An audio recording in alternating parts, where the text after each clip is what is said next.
نن چې زه راپاڅېدم د وړوکي اختر درېیمه ورځ وه، ما ویل لږ بهر ته به وځم او لږې خرچې به وکړم. نو چې بیا کور طرف ته را روان شوم، منځته کې مې د ترور زوی راغلی و، د سوات نه عبدالله.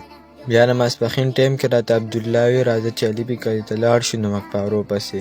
بیا د نمک پارو ځای ته لاړو، نمک پارې مې راواغستې او کور طرف ته را روان شو. بیا د مازدیګرې ټایم شو او ما وی د مازدیګر لمونځ به ورته وکړم. نو جومات ته لاړم او جمع رانه شوې وه او بس ایسته کې مې لمونځ ورته وکړو او بس وروسته ټایم تېرېدو او د ماښام ټایم شو. بس کور کې هسې ناست وم، ما وی راشه بهر ته وځه.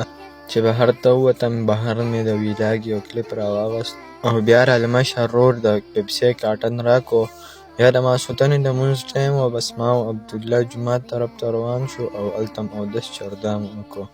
نو که دا ویلاګ مو خوښ شوي لایک کړئ او اکاونټ ورسره ضرور فالو کړئ. والسلام.